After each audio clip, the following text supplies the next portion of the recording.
Today, we are in conversation with retired Justice Sri Shivraj Patil, sir. He had a successful legal practice for many years. He went on to serve Indian judiciary as an acting Chief Justice of Chennai High Court and went on to hold the office of Chief Justice of Rajasthan High Court. He retired as a Supreme Court judge and equally or perhaps more famous as an ardent devotee of Bhagawan. Sairam, sir. Sairam. We are very happy to be here today, sir, to converse with you and to listen to your journey with Swami. And can you please tell us how the saga of Sai has started in your life? I am very happy, proud, and feel privileged, honored to share my experiences with Baba in the time spent. They were the great and divine moments whenever I was at the feet of Baba. I had heard and read about Baba earlier, but for the first time I had darshan of Baba in the year 1996 at Brindavan, Whitefield. I was practicing as an advocate at Bangalore. At that time, one Jay Kumar was my client. He was the ardent devotee of Baba. He told me much about Baba and requested me that I should have darshan of Baba. As the experience of life goes, every incident and purpose, every incident and happening has a purpose. That purpose gets unfolded at a future point of time. Probably Jay Kumar became my client to take me to Baba. In 1986, Jay Kumar and myself went to Brindavan to have darshan of Baba. I had darshan of Baba from a distance of about 500 meters. There were hundreds of devotees waiting for darshan of Baba. Baba walked to the gathering and I was keenly observing at him, his walk and his blessing hand to the devotees and his attire and all that. Looking at him, at once I felt there is something great, there is something divine, and there is something extraordinary in Swami. That was my first impression. And to add, I felt a sort of vibration in me. Thereafter, the second meeting or darshan of Baba was in March 1994. Mr. Shivraj Patil, the former Speaker of Lok Sabha and former Home Minister of India, had a daughter, Swapna. She is married to my son, Basavapurva Patil, who is practicing as a senior advocate in Supreme Court now. After the marriage in March 1994, Mr. Shivraj Patil, as I said already, a great and ardent devotee of Baba, was very much keen that both the families with the boy and girl should go to Prasant Nilayam to have the blessings of Baba. Accordingly, all of us went there and Baba talked to our families the boy and girl, and to all of us for almost half an hour.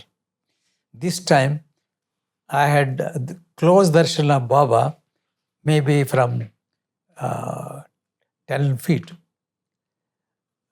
I take it this way that I came nearer Baba. From 500 meters to came to 10 feet. He talked various things and blessed all of us. And he came near me and put his hand on my shoulder and addressed me Bangaru and blessed. He materialized Vibhuti and gave to all of us. And then he materialized a necklace, which Baba gave to my daughter-in-law, and a ring to my son. Then thereafter, in 1997, Mr. Shivraj Patil, myself, and my son Basav Patil went to Brindavan in Whitefield. That was a morning time. We were fortunate and privileged to have breakfast there. After breakfast, Baba, only three of us were there, talked to us very, very lovingly.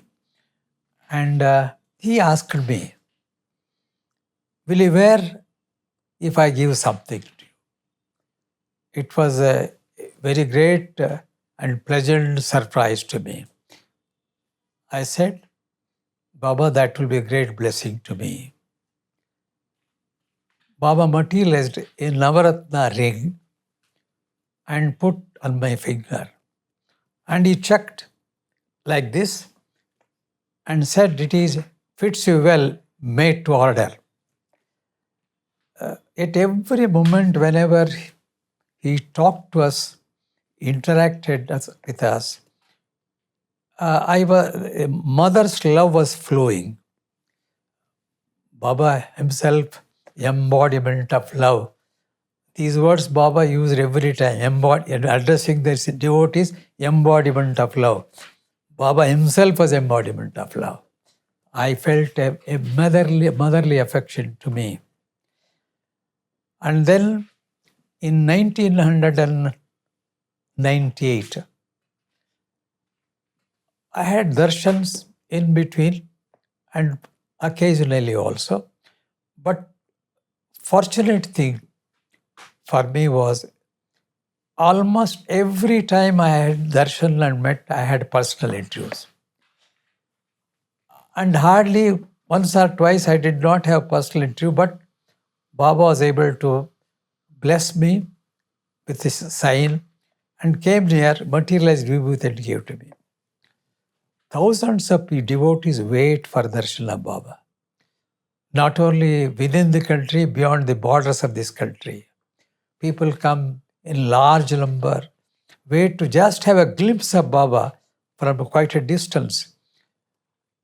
To me, having had the experience with Baba, irresistibly I felt it is providential and by Purva Jalma Punya that I am able to have such blessings and personal interviews.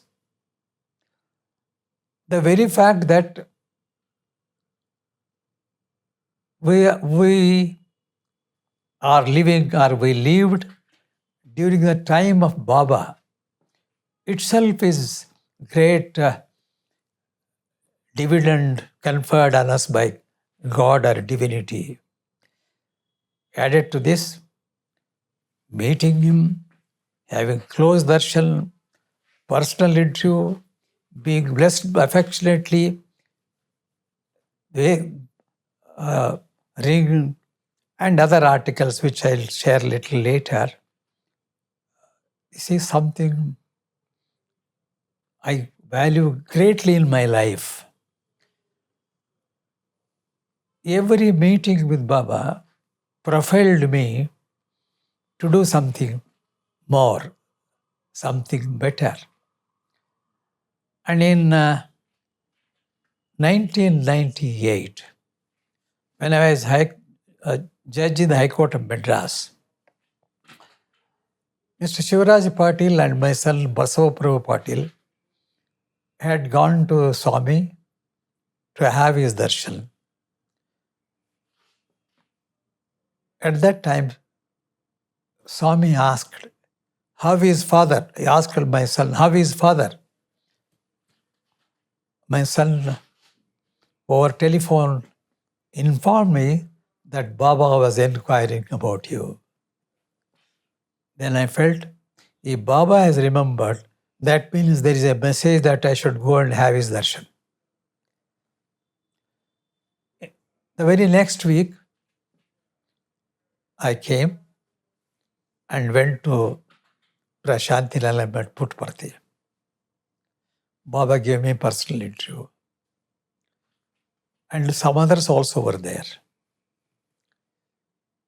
I very vividly remember the words of Baba.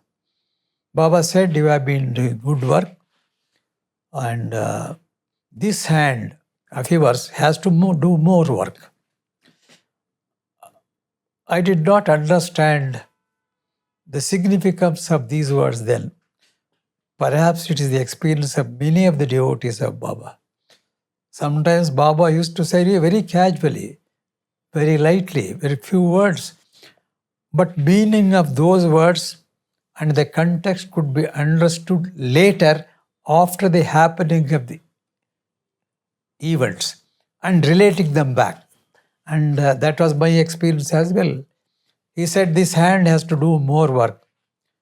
And he materialized a bracelet and put on my hand.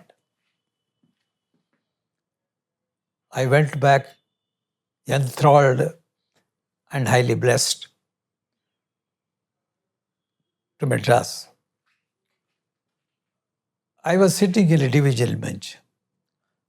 There was another judge by name Justice Karpaganayanam. Look at the coincidences. Again, a great devotee of Baba. We were in the division bench. I had that bracelet on my hand. It is so beautiful and so shining even today I have with me. But this hand bracelet was there. It was shining. As judge, I was shy because I was not wearing anything on my body till Baba for the first time gave me a Navaratna ring. That was the one I had. And as a blessing, more than a ring, as a blessing to be always with me. That was my feeling. I told, we were going to the bench, to the court hall. On the way, I told Justice Karpaganam, my colleague on the bench, this is how Baba has blessed me. This is a bracelet. Promptly said, it is not a bracelet, it is a gracelet given by Baba to you. You are a fortunate person. I must share one more thing here. When I was appointed as judge of Karnataka High Court, the news was conveyed to me in Sri Sharanabhasweshwara temple at Gulbarga. I used to go to the temple every year for Rathotsam, chariot ceremony. The matter was pending for some time in the government level. Ultimately, the message came to me when I was in the temple worshipping God. My immediate feeling and response was that it is a great news conveyed to me in the sanctum sanctorum of temple. And few people were privileged to perform worship the deity, including the family members of that temple. I prayed there. God had given me opportunities so far to perform puja with my hands. Now you have conferred power to do justice to this hand. And I took my pledge on that day before God. Let this hand do justice and justice alone and nothing else. And coupled with this, the bracelet given by Baba, the prayer I had made, and the bracelet given by Baba made me still stronger, and the conviction was this hand should never do injustice, only justice should be done. That always in my mind worked whenever I was writing judgments or signing papers, etc. Being conscious of the fact that always I worked and according to the dictates of my conscience. Then, and thereafter, when he said this hand has to do more work, significance it, within few months thereafter, I became Chief Justice of High Court of Rajasthan. As a Chief Justice of High Court of Rajasthan, obviously I had to do more work. This hand got the opportunity of doing more work. In 1998 May or so, I'm not exact, I went with my wife to have darshan of Baba. Baba again gave personal interview to us. And he gave a 3-stone ring, which is in my hand now. To my wife, he materialized a lingam for performing puja when she said she had some health problems. Baba materialized that lingam, which is in our puja room now. She performs puja every day. And thereafter, we had several darshans and personal interviews. And I became Judge of Supreme Court on 15th March 2000. I wanted to have the blessings of Swami before taking oath in the Supreme Court. But the time was not available. 13th March evening, we received a President's communication. 15th March, I had to take oath as scheduled. So I had no time, but always it was working in my mind that I should go and have the blessings of Baba at the earliest. Probably on 12th June 2000. That was summer vacation to Supreme Court.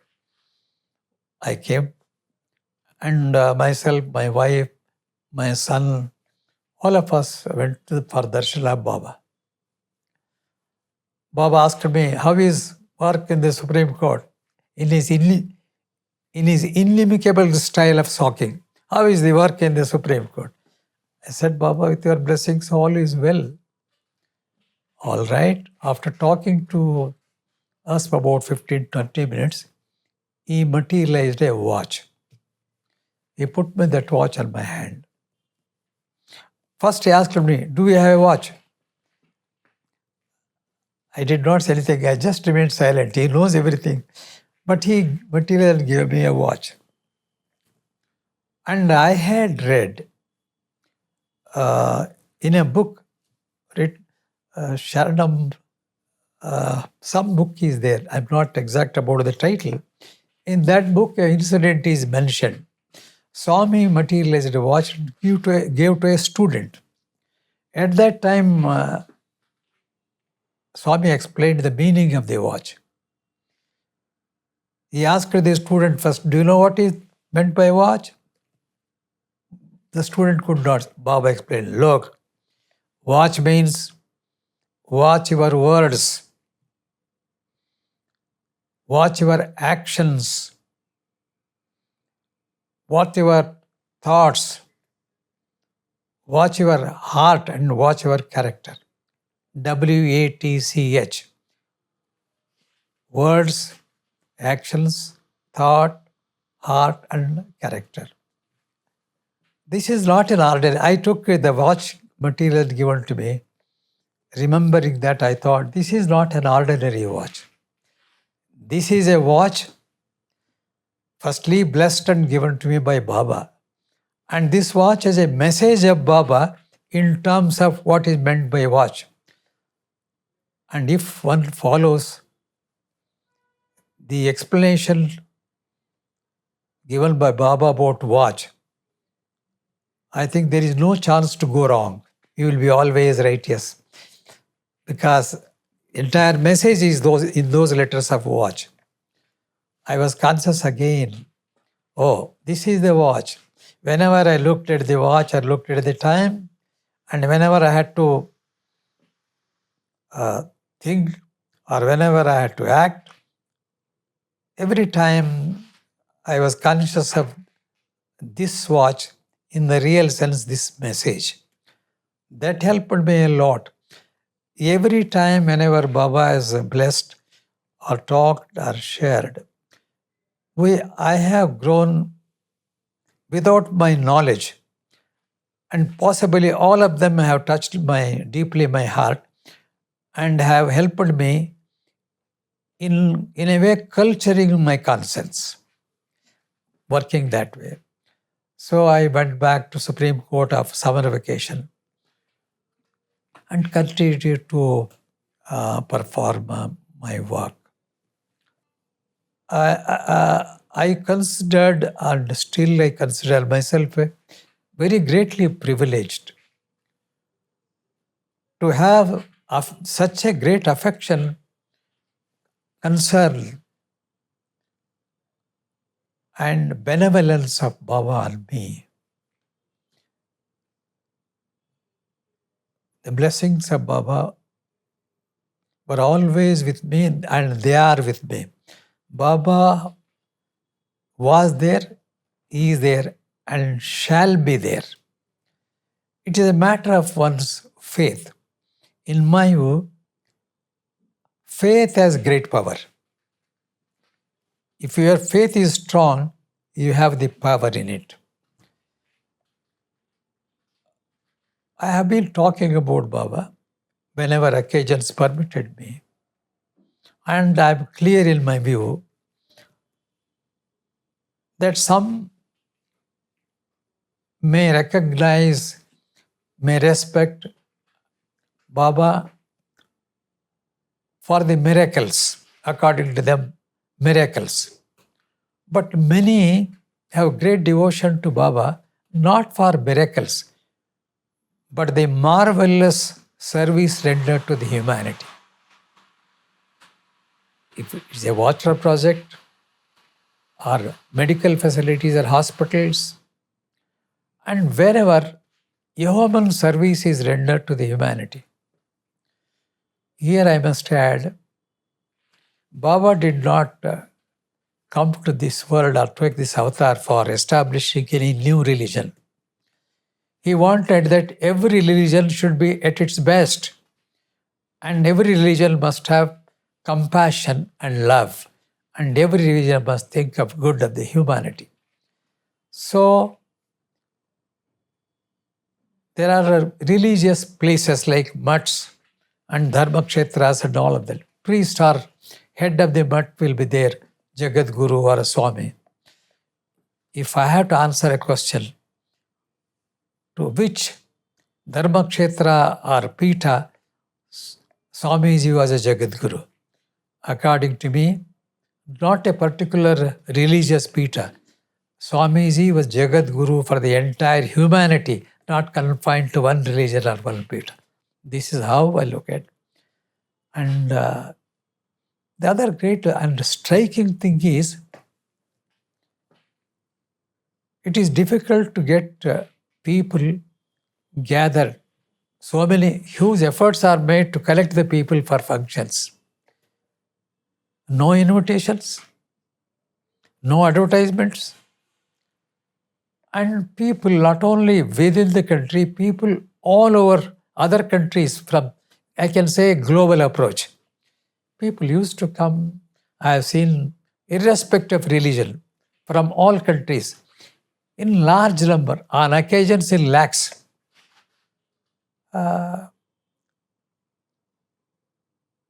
People gathered, purely devotion on their devotion, the discipline.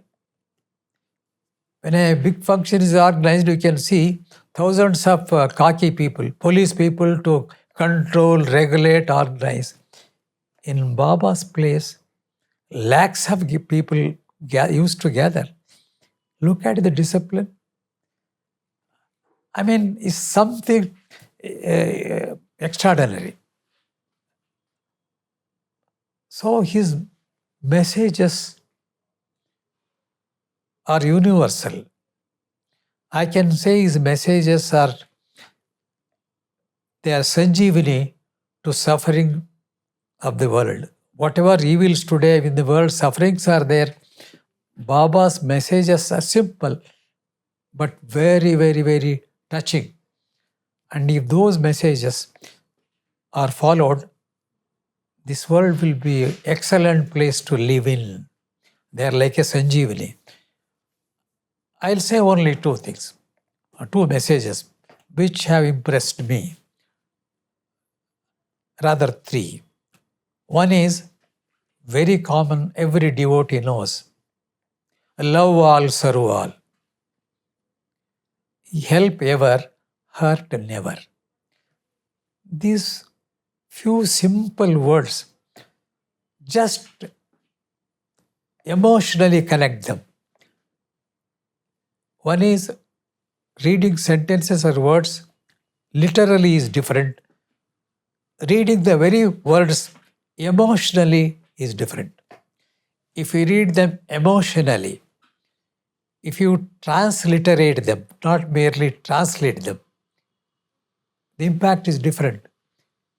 If all of us, the great devotees who are viewing this program, I can very humbly share that all of us follow this message starting from us, probably will add value to the good society and the life of all others around us will be better. The other message is love. The first message itself is love all, serve all, help our heart lover is there. His concern for the entire humanity. He wanted Sarve Jana Sukhino Bhavantu. From his talks, from his speeches, everywhere he was concerned to the entire humanity. Sarve Jana Sukhino Bhavantu. Not only a statement. According to me, Baba's life itself was a message. Every word and every word he measured. Every step he put forward was a very weighed step. So, just nothing, even just look at him, and those fortunate people, by having darshan of Baba, they are really blessed, they are reformed, they are refined, they are improved gradually over the years. To me, if I had to go back to my journey of life,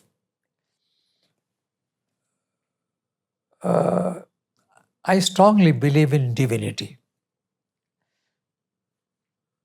and hard work.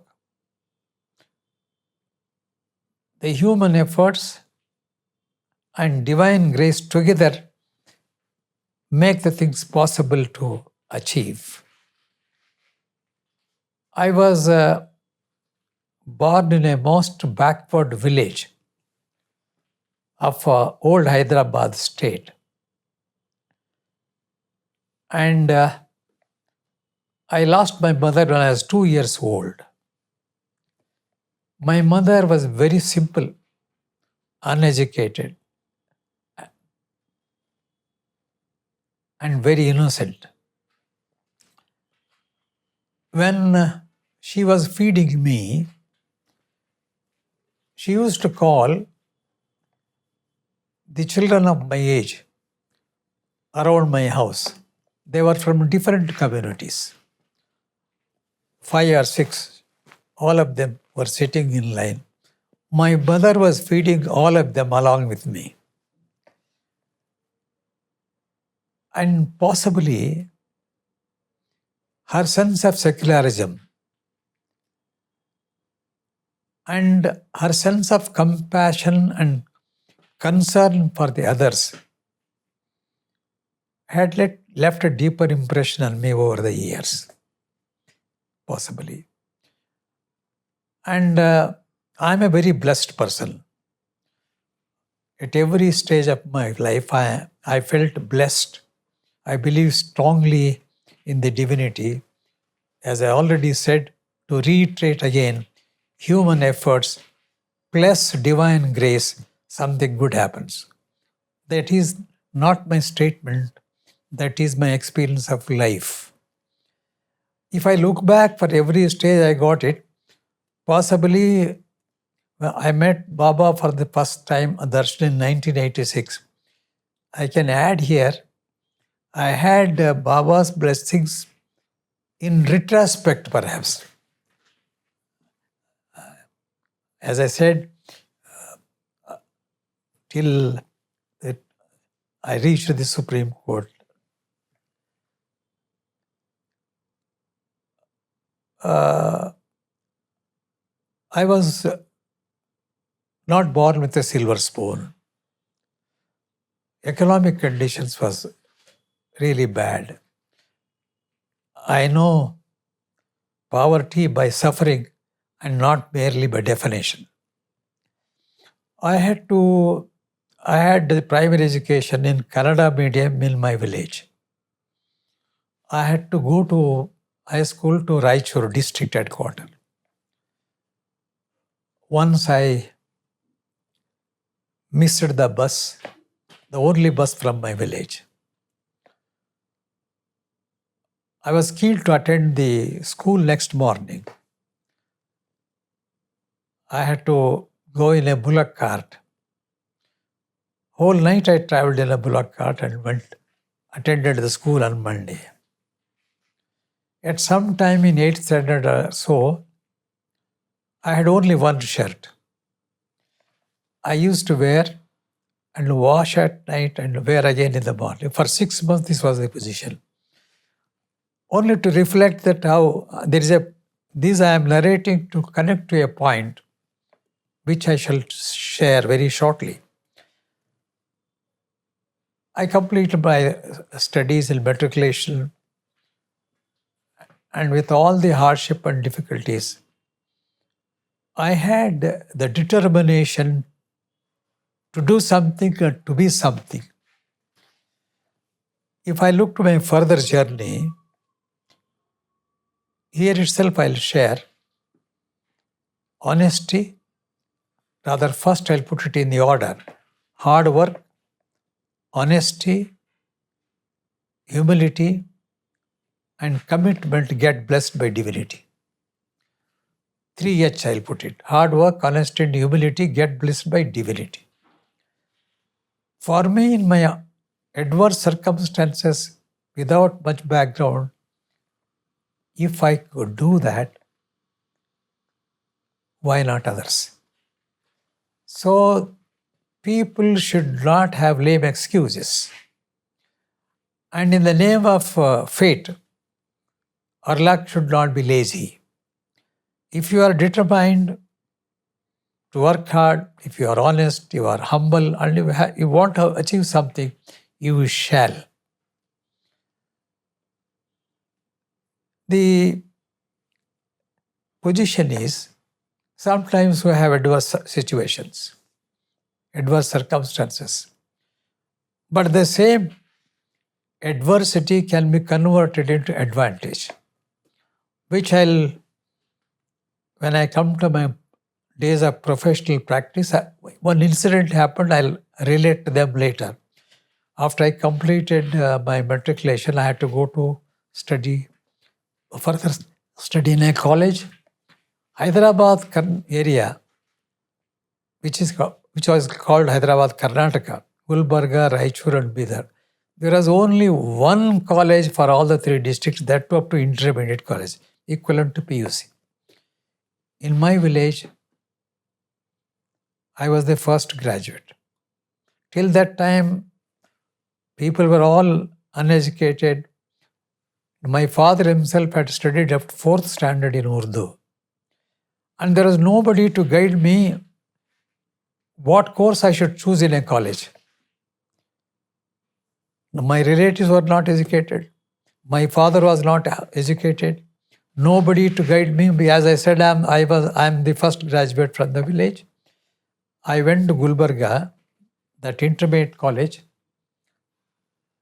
and I did not, but that college had a science and arts course, possibly commerce also. I did not know what course I should choose. I just looked around.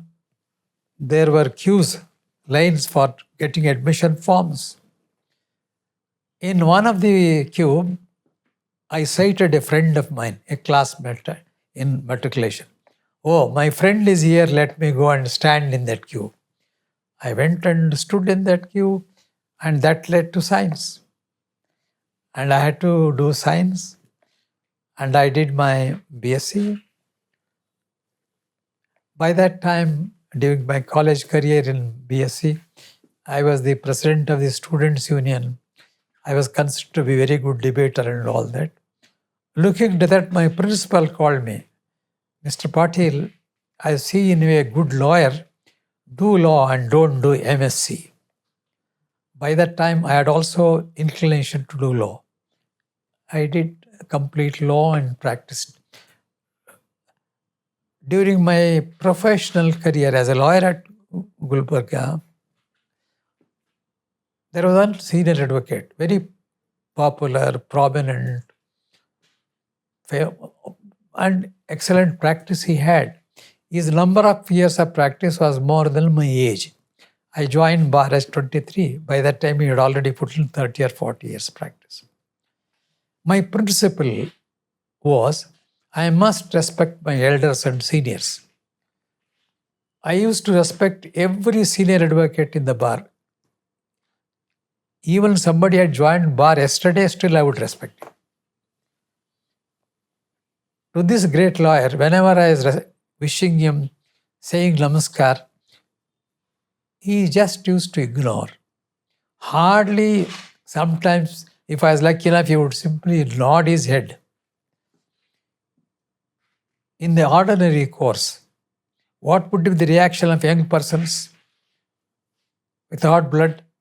Oh, why do I care this man when he is not respecting me? I am also a lawyer, he is also a lawyer. Why should I care? Would have been the approach. But my view is, I want to share with the listeners here,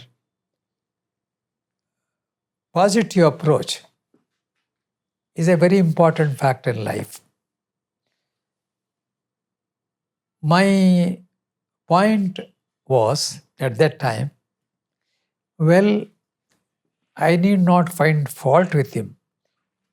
Maybe I have not grown to catch his attention, but within 10 years, I must grow in such a way in the profession that gentleman should himself come and talk to me. This was my resolution within. I did not quote or share with anybody else about this. But this helped me to work hard day and night and succeed in the profession.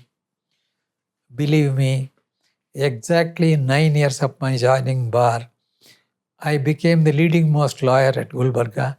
I had more work than this gentleman advocate.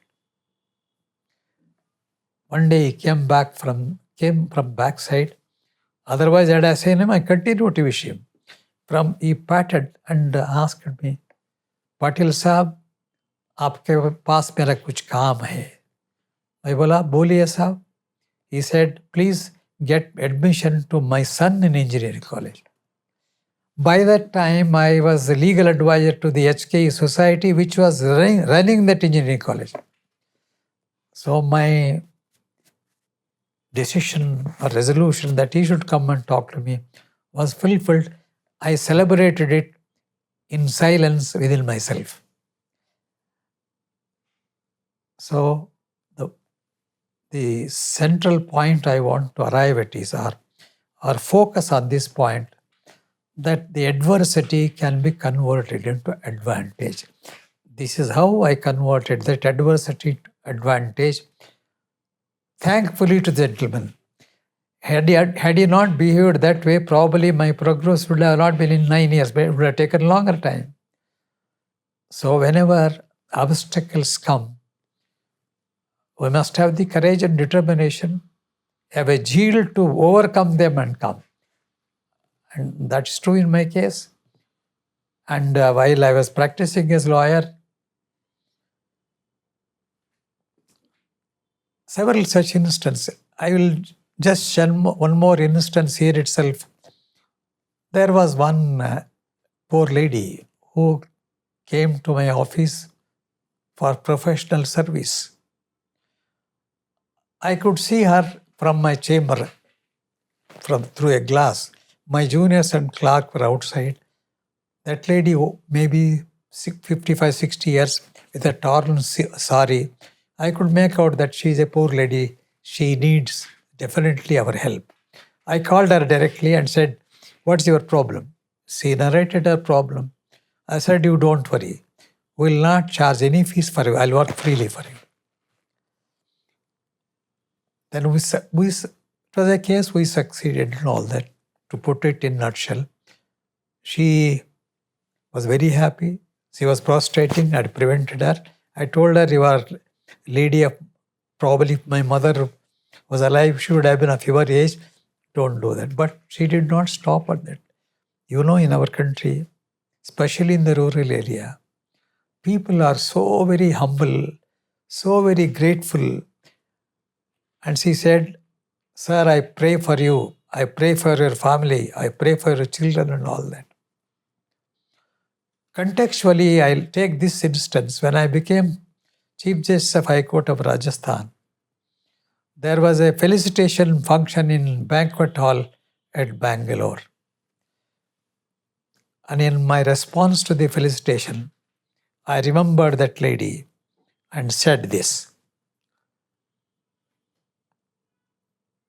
I told the gathering, "I'm conscious there are many people who are more hardworking, more competent, or more intelligent than me.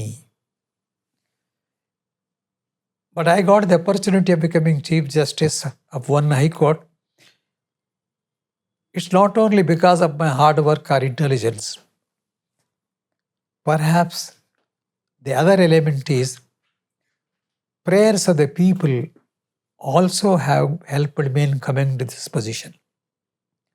I made a statement there which I repeat here. For the professional services rendered, be a doctor, engineer, or architect, whoever it is, they charge fees and people pay the fees. But poor people will not be able to pay the fees. On that day I said, rich people pay, poor people pray. Payment has denominational value, 5,000, 50,000, 5 lakhs. What is the value of the prayer? Prayer is invaluable. And I added, prayer is more powerful than payment. Probably prayer of that lady helped me come to this position as Chief Justice. So when we are better placed in life, I think we should, in terms of, or in the words of Baba, love others and serve others. That is a great opportunity for us to do. That is very beautiful, sir.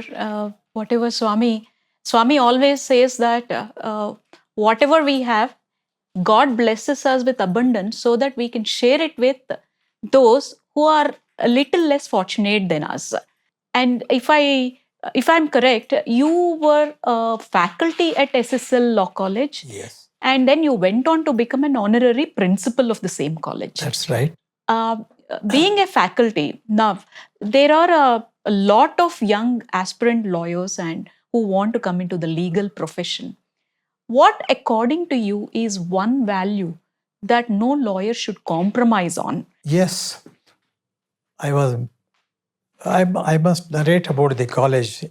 I must give little more details.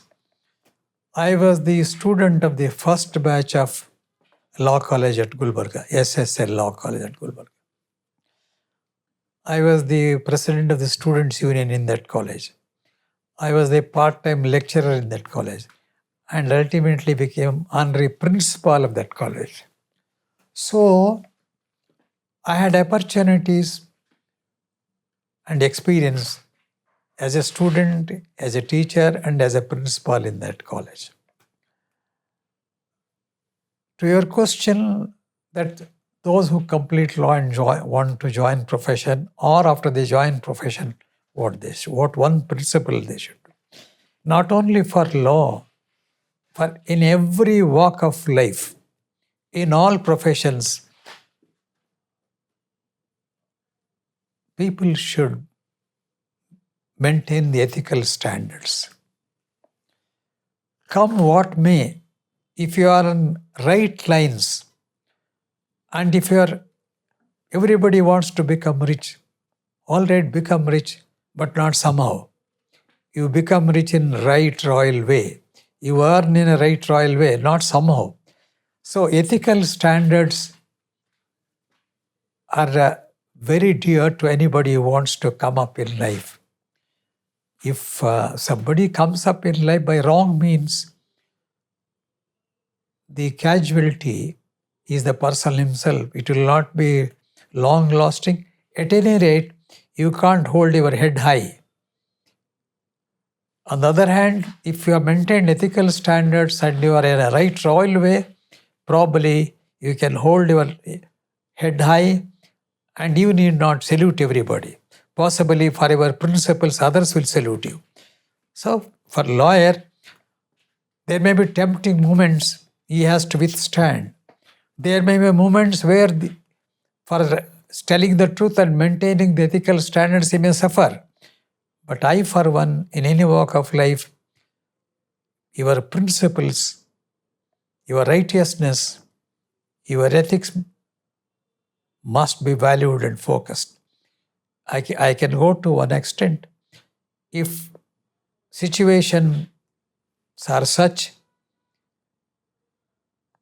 they compel you to go in a wrong way, otherwise you will suffer. But I, for one, to say, does not matter. You prefer to suffer than to yield to wrong temptations. In the future days, in the long run, you will be respected and recognized as society. Look, here is a person who has stood the test of times.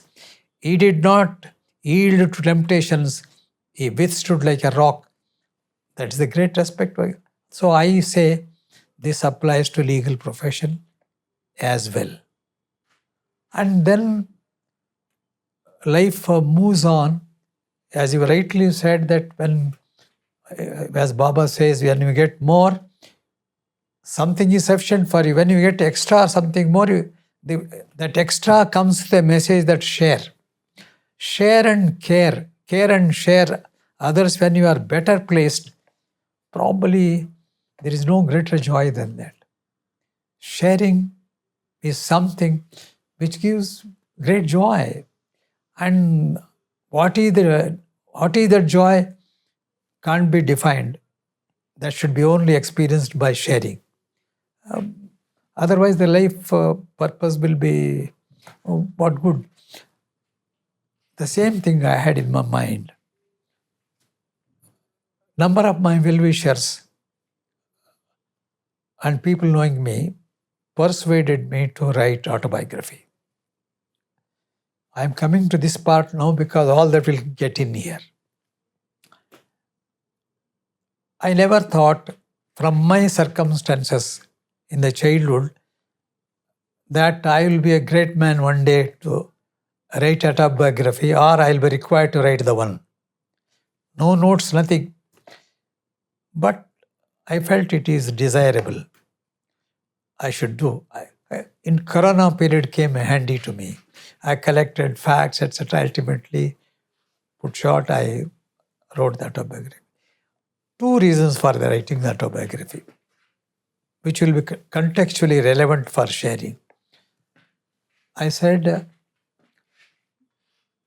the knowledge acquired and the experience gained in our life, if they just remain in our head, it becomes a storeroom. If the same thing is shared with society and others, it becomes a beacon or some sort of guidance. So I must share the knowledge and experience to the society. Two, I was particular that the life experience of mine coming from a humble beginning and reasonably reaching some position in life. If I share my experience, it may be a sort of motivation to youth, particularly poor and coming from the rural area. These are the two reasons made me to write the autobiography. There are books are there. This is one more book. Normally we say books are of two kinds. One, wash your hands and read them. The other, the moment you touch them, wash your hands. But recently I had occasion to release two important books on Veda, one by Dr. Gururaj Karji, another by Ramchandra Bhatt Swamiji. I was giving little more thought to this. It is said, we come empty hand and go empty hand. It's a common thing known.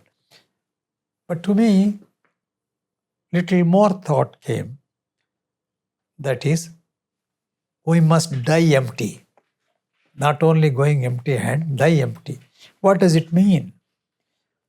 The experience gained and the knowledge acquired, if we don't share with others, what is the consequence? Consequence is, when you die, either you are buried or burned. Along with that, your knowledge and experience also buried or burned. Should it happen? Is it good? I say no. During lifetime itself, share. Whatever. That is, empty hand is relatable to empty hand. You have come empty hand, you go relatable to wealth. But this I am talking relatable to knowledge and experience. You die empty. That means you share everything. You started sharing. I am saying that this is how sharing the knowledge and experience. Die empty was my another view. So that's how I shared my lot of experiences life in my autobiography. This autobiography, which is time spent and distance traveled, it is also there in Kannada, Kalada Kala, Nadeda Dura.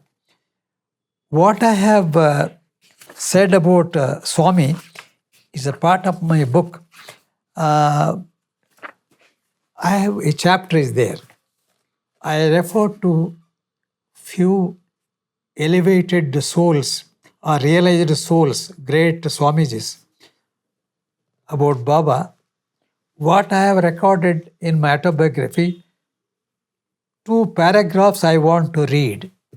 I want to read so that the viewers or listeners can notice about Baba, because all that I have spoken, in a nutshell, I have put it. The title to this I have given as Sathya darshan. I quote, Bhagawan Sri Sathya Sai Baba personified service, compassion, altruism, truth, peace, love and non-violence. Love all, serve all, and help ever, hurt never is the divine formula for universal peace and peaceful coexistence that he preached. An article I wrote about Baba was published in the Seminar commemorating the celebration of his 80th birth anniversary. Baba's messages are simple yet imbued with profound meaning. They are appealing, touching, interesting, enthusing, motivating, and impactful. For instance, serving hands are holier than praying lips. Baba used to say, I have not come here to change any existing religion, but authenticate their respective beliefs. So Christians should become good Christians, Muslims should become good Muslims, and Hindus should become good Hindus, Buddhists, good Buddhists. Bhagawan Baba has shown how many miracles which innumerable devotees have experienced all over the world. A quote in my book, Munjavagundu Nudikirana, translated is this: those who do not trust the miracles of great persons better remember their human service to humanity and bow to them. Likewise, those who do not believe in Baba's miracles better remember him for the great service he has done to humanity and revere him. He has done enormous tasks like the facility for drinking water, free education, and free medical facilities. I remember this when I took my watch and living by these precepts, and they added meaning to my life.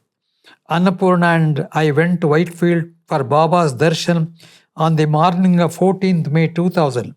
He materialized a ring studded with 3 stones, put it on my finger, and blessed that ring would take care of my health, because during that period I had some problem with the health. Thus, the Baba's messages have been of a great strength to me. Usually, we always want to do the right thing. And what is right is written as a rule in all the scriptures and all the books. But what is right, yes, is usually, more often than not, is a subtle inner voice that we can hear. And sometimes there might be a friction between these two. Swami always emphasized on being compassionate and empathetic and kind.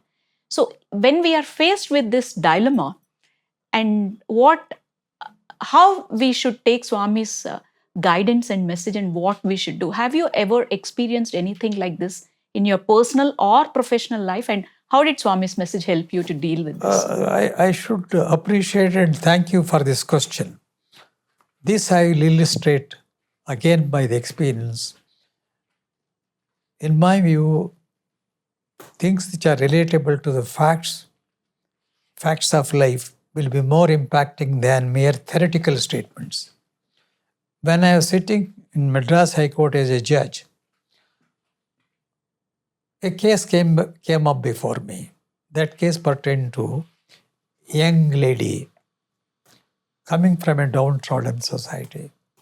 She had completed her matriculation, and during that period she married. She completed her +2.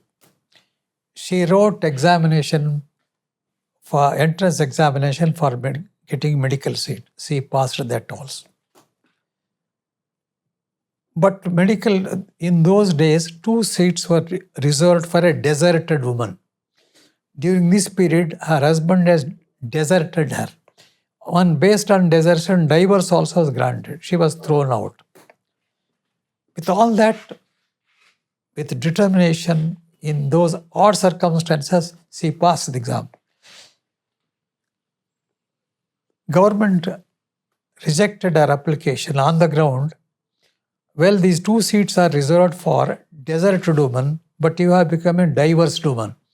The status is changed, so you are not eligible to get admission. Other ground was she had not appended Tahsildar's certificate to that application. Her rejection was challenged in a writ petition in the High Court. By some lawyers helped her, and case came before me. The lawyer for this lady argued, saying, "My lord, she is a poor lady." Ultimately, very sympathetic view. It was reaching my heart, but not my head. A judge, however much you like to help somebody, you can't do it beyond the framework of law. So I must have reasons to do it.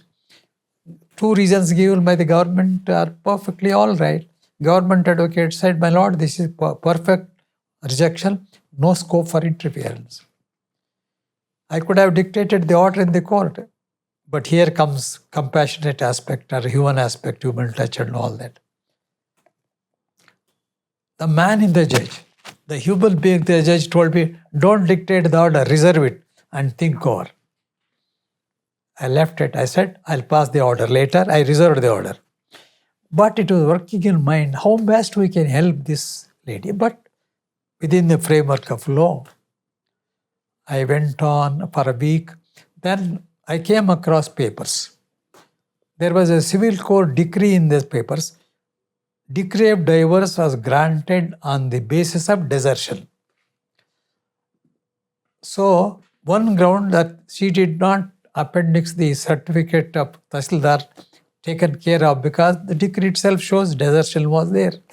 But second ground was difficult. She is a divorced woman. Reservation is not applicable. Then I said, let us not approach this case like under Hindu law. Let us approach this case from the point of view of the objective of social good. Reservation is not meant for what? To help a lady in distress. That lady has not remarried. Her status has not changed. She continues to be in a distress. I think the purpose and object of this reservation will be solved by giving admission to her. It is better to give admission to her. If encouraged, she becomes a doctor. She will help herself, she will help society, and she will be asset to the country. If we reject, she will be forced to become a destitute or a prostitute. I feel I must allow the petition. I allowed the petition. My order was challenged before a division bench of the High Court. Division bench said single judge was wrong. I was wrong. Oh, divorce and all that ground. Matter was taken to Supreme Court. Supreme Court said single judge was right. He had done justice. Why should you come to this court?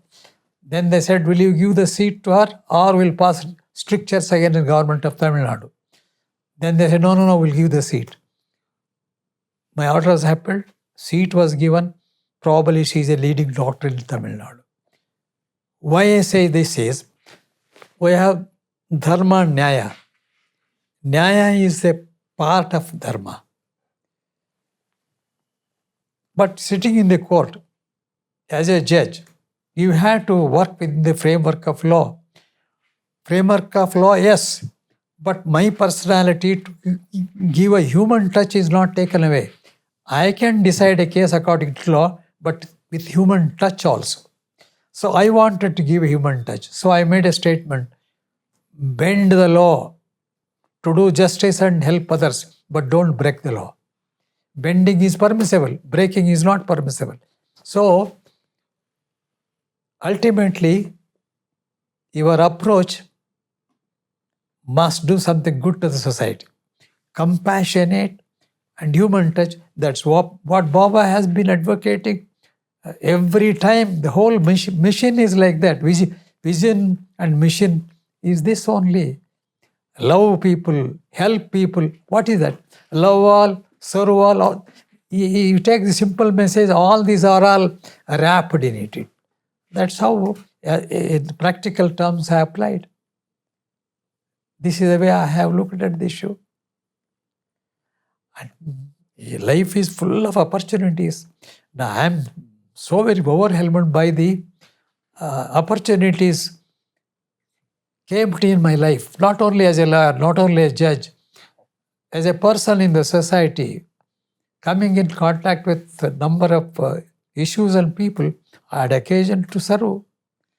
So I feel very happy whenever I get opportunity to do something good. Beautiful, sir. Please. What is Swami for you? Swami, what is not Swami for me? I'll put another question to you. That means Swami is great for me. Swami is guide for me. Swami is motivation for me. Swami is inspiration for me. And to make my life fruitful and meaningful, the blessings of Swami are great. And what do you think is the best way that we can show our love and gratitude to Swami? Best way to show is perform. as desired by Swami. If we follow the messages of Baba and conduct ourselves the way Baba wished us to conduct, probably the greatest respect, tribute, or say unique salute to him is to follow his message. Don't do anything, just follow the message, everything is yours. That's how I look at. So it's really great. As I said, if this is done, the whole world can be happy. Thank you so much, sir. It was very, very wonderful talking to you and listening to you. Sai Ram. My pleasure. Sai Ram, Sai Ram, Sai Ram.